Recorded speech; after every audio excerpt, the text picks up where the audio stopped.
I'm back. So this is day 9 of the 31 Days of Purpose Live Challenge. So today's motivation that I am sharing is feed your faith, starve your doubt. Feed your faith and starve your doubt. Because we have to feed our faith. What is faith? Faith is the substance of things hoped for, the evidence of things not seen. Hey, Miss Anita, that means faith is that substance, the tangible thing that I'm hoping for, that I'm believing God for. Hey, Desiree, that I'm believing God for the evidence. It's like I believe it so much, it's so real to me that it's evident even though it's not evident. Okay? And so faith is hoping and trusting in something that we do not see and have tangibly yet. But we hope and trust God to be true to what he has spoken concerning us, that it will come to pass. So that's faith. And so we are to feed our faith and starve our doubt. Guess what? Doubt comes. We always have doubts. But what did I forget who it was who was praying, and he asked Jesus.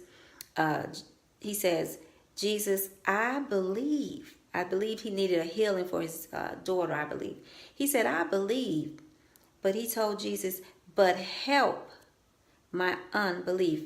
Hey, Sigma, how you doing, bro? He said, but help my unbelief. He says, this situation is hard to believe. I'm believing for this big thing for you to do this major healing. I believe this is the account when his daughter was dead and he wanted Jesus to come and heal her and raise her up. And Jesus like, do you believe? Do you believe? Do you have faith? Have you been feeding your faith and starving your doubt? And he's like, I believe. He was saying, I believe a little bit. Because this is a big thing. This is a big situation that I'm dealing with, that I'm going through. And my eyes are, affecting my faith. Because I see something that's impossible to be made possible.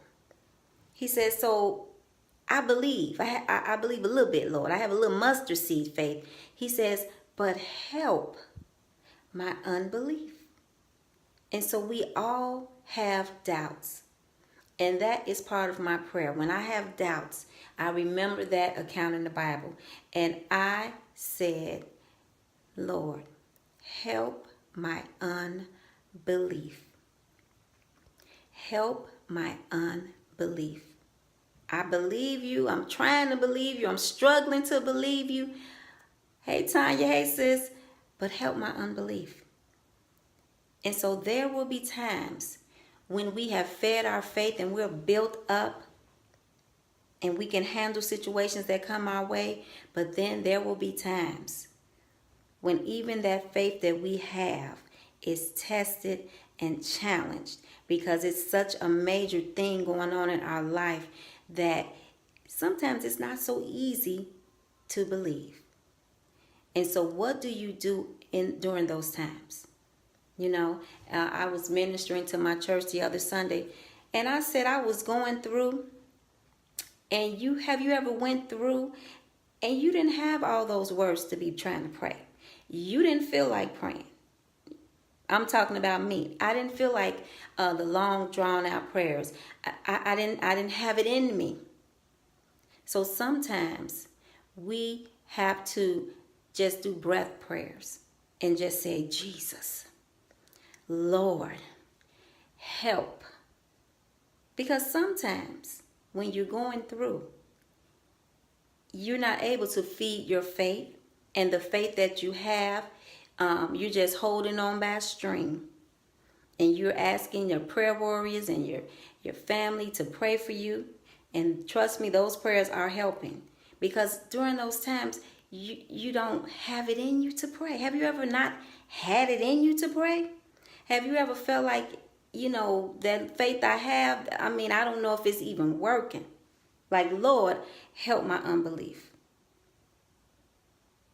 Because just like the man that was believing for that healing for his dead daughter, your eyes, your knowledge of the facts.